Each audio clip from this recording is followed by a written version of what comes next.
Pemirsa Unicom TV, senang sekali saya Risma dapat menemani Anda dalam program Bincang Smart Campus Unicom. Dan di studio telah hadir narasumber kita Bapak Rodi Hartono, beliau adalah Ketua Divisi Robotika Unicom. Apa kabar Pak Rodi? Baik Bu. Baik, Alhamdulillah. Nah ini terkait dengan robot Icon Unicom nih, yang fenomenal, sebuah karya dari alumni Unicom dan juga sekarang menjadi Ketua Divisi Robotika bersama timnya membuat suatu karya fenomenal yang pada tanggal 11 September kemarin kita launching ya untuk launching pertama kali. Sengaja untuk juga memotivasi mahasiswa-mahasiswa baru, junior-junior untuk terus melanjutkan budaya riset, budaya kompetisi, budaya mengembangkan teknologi di Unicom. Makanya kita ambil jadwal di momen penerimaan mahasiswa baru itu ya. Momennya itu agar bisa men-trigger mahasiswa baru. Gitu. Dan juga ada kebanggaan untuk mereka, ada semangat untuk mereka untuk masuk ke Unicom dan melanjutkan belajar dengan baik gitu Bu. Iya, baik. Baik, nah terkait dengan robot Icon Unicom ini Pak Rodi, saya ingin tanya, apa sih latar belakang dirancangnya robot Icon Unicom ini? Dan juga nanti mungkin bisa bercerita mengenai pembuatannya itu sudah makan waktu berapa lama? Silakan. Oke. Latar belakangnya, sebetulnya robot Icon ya, suatu PT ya, suatu institusi itu pasti harus mempunyai suatu brand ya. Harus mempunyai suatu brand di mana sebelumnya dia sudah memutuskan visi misinya ya.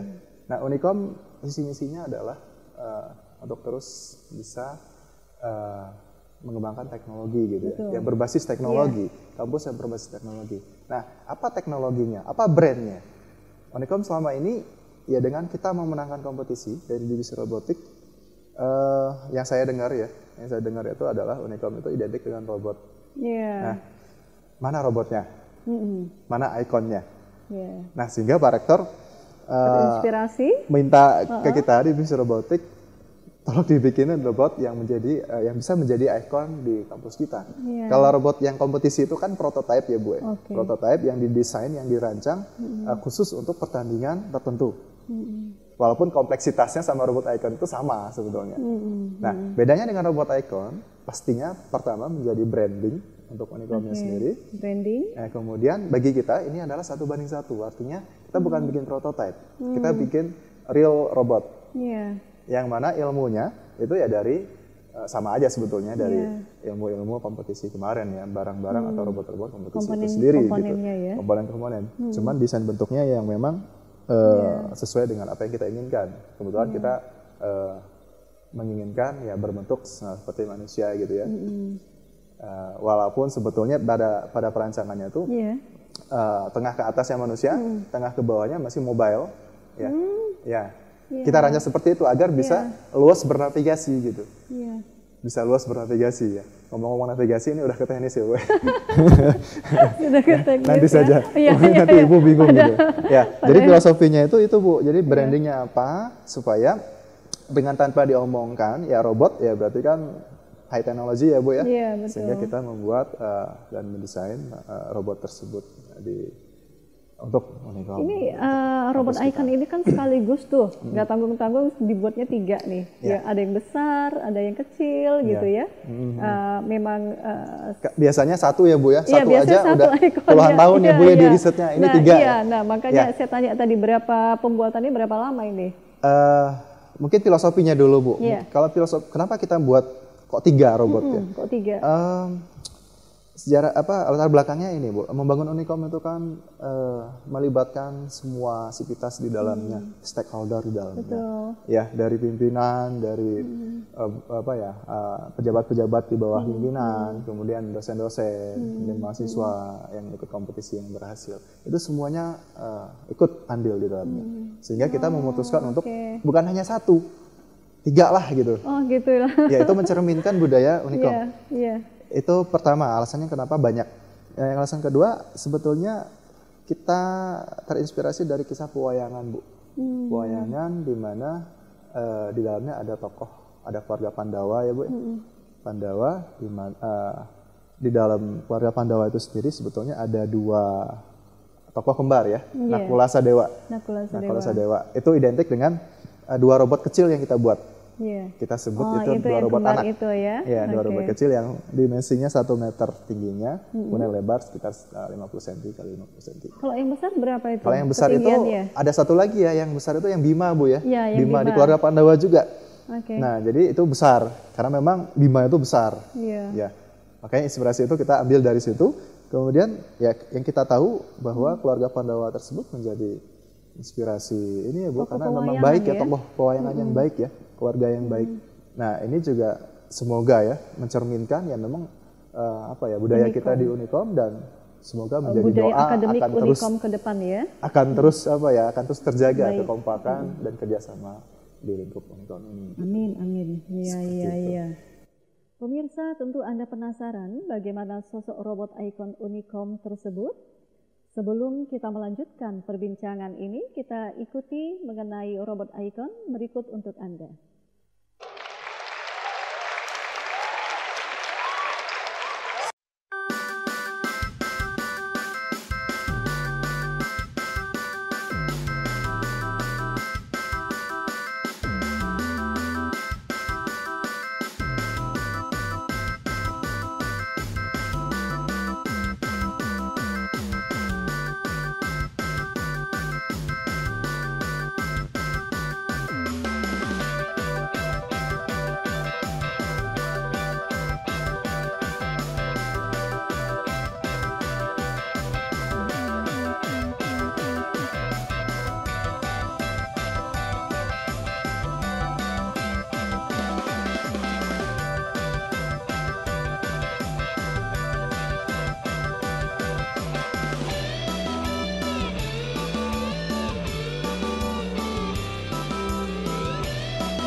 Pemirsa Unicom TV, tadi kita sudah melihat tayangan mengenai robot ikon Unicom.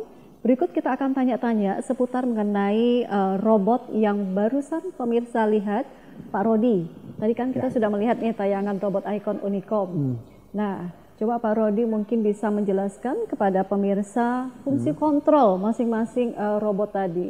Jadi tadi saya lihat bisa berjalan menggerakkan tangannya. Udah masuk ke ranah teknis ya? Iya betul. Oke, kita sebetulnya menerapkan kontrol manual dan otomatis di dalamnya. Oh, ada manual. Ya. Kebutuhan untuk manual itu penting. Kemudian otomatis itu penting sesuai dengan event apa yang akan kita ikuti, apa pergerakan yang akan kita lalui, yang akan kita terapkan di dalamnya. Itu bisa manual, bisa otomatis, full otomatis, atau bisa kombinasi keduanya. Kalau dilihat yang tadi, dari yang tadi itu kita memixkan antara manual dan otomatis. Jadi kalau yang jalan navigasi itu kita sengaja untuk menavigasikannya secara manual. Kenapa? Kalau secara otomatis kita bisa bikin rapih banget gitu Bu. Jadi biar kayak nggak ada lenggak-lenggok, kayak dia ya memang betul-betul sudah tahu ya pakai sensor dan lain-lain. Sengaja dimanualkan karena ya kita pengen menunjukkan bahwa robot tersebut bisa bernavigasi kemanapun sebetulnya, bisa secara luas ya untuk navigasi. Kemudian untuk tangan yang tangan tadi saya lihat itu kita otomatis ya, itu teknologi pergerakan ya menggunakan sistem otomatis ya, gitu. Itu kita terapkan secara otomatis. Kenapa? Tangan itu kan pergerakan segala macam ya, kalau manual mungkin bisa Bisa terjadi kesalahan apa kepalanya dulu. Juga bisa nggak? Gitu Kepalanya ya. bisa Kepala, nggak? ya, itu juga bisa? berikut kepala ya Bu. Iya tadi ya. Itu juga berikut kepala. Dan setiap pergerakan misalkan dada-dada itu kita harus menirukan sereal mungkin ya. Kalau manusia itu kalau ngedadah ke sebelah kiri kan nengok dulu baru dada gitu. Nah, kemudian turun baru memalingkan. Nah, itu kita embeddedkan programnya di dalam si robotnya sendiri. Jadi kita tinggal kirimin karakter apa di remote untuk dipencet gitu ya. Kemudian dia menjalankan sendiri sampai selesai. Jadi sudah ada mix program. Itu kalau untuk remote itu ada radius berapa meternya atau bagaimana? Atau tidak? Sebenarnya dari jauh juga kita bisa. Ya, itu teknis sekali ya Bu, tergantung dari apa yang kita pakai ya di dalamnya. Kalau untuk robot ini kita menggunakan remote yang basis komunikasinya itu menggunakan basis Wi-Fi ya. Ya, Wi-Fi. Jadi kita cukup menggunakan Wi-Fi di tempat itu, ya kita bisa kontrol. Dan menggunakan Wi-Fi tidak hanya lokal Bu jadinya. Ya, kita bisa terapkan sistem IoT di dalamnya. Jadi robotnya di mana, kita bisa mengandalkan di mana. Jadi robotnya itu bisa jadi di belahan bumi mana yang terkoneksi internet, kemudian kita bisa mengontrol dari Unicom. Seperti itu. Jadi memang sudah kita pikirkan, kita menggunakan komunikasi wireless dengan menggunakan media itu. Nah, sekarang kita lihat ini dari robot Icon Unicom tadi, apa sih kelebihan robot Iconnya Unicom dibandingkan dengan robot-robot yang sudah ada sekarang ini? Oke. Dari segi fitur ya mungkin mirip ya dengan robot-robot yang sudah ada sekarang. Cuman kita ya patut berbangga, ya saya sendiri bangga karena kita seluruhnya kita buat memang di Unicom ya. Ya dari pembuatannya, dari desain segala macam kita buat di Unicom. Dan yang mengerjakan mahasiswa Unicom Bu. Luar biasa ya. Bukan karyawan atau apapun. Maksudnya saya karyawan itu ya kalau robot tertentu ya memang dia ada perusahaan tertentu, badan tertentu yang khusus robotik untuk riset buat robot itu sendiri. Ya. Dia tidak terkendala waktu. Harus kuliah dulu. Kalau ini kan mahasiswa yang mengerjakan. Mahasiswa yang mengerjakan harus kuliah dulu dan waktunya cuma 1 tahun. Dan 3 robot yang harus sampai kita 1 tahun juga ya, 11 bulan ya? Ya, 11 bulan. Ya, hampir 1 tahun gitu ya. Nah itu yang kita banggakan karena memang yang buatnya mahasiswa ya, jadi memang implementasi dari teori, ya, jadi nyambung ya Bu ya, yang buat.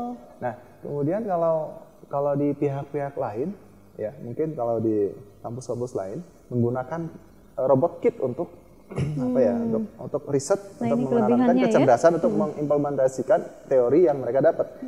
Nah kita buat sendiri base-nya, robotnya, kemudian kita juga nanti yang akan mengembangkan kecerdasan buatan di dalamnya. Jadi robot ini nanti akan menjadi base banyak tugas akhir mahasiswa. Saya kira ratusan tugas akhir bisa ditanamkan di dalamnya. Kecerdasan buatan bisa ditanamkan di dalamnya.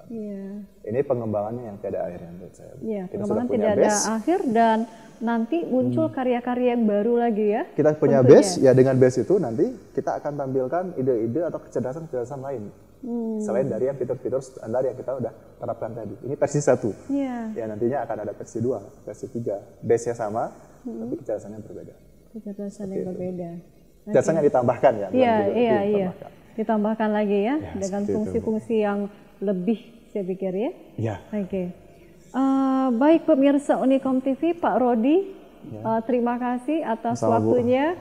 Hari ini bincang-bincang kita mengenai Smart Campus Unicom, dan saya tunggu ini karya-karyanya di Unicom untuk bisa berprestasi dan berkarya lebih banyak lagi, Pak Rodi bersama timnya. Salam buat timnya Pak Rodi, sukses selalu untuk divisi robotika Unicom tentunya.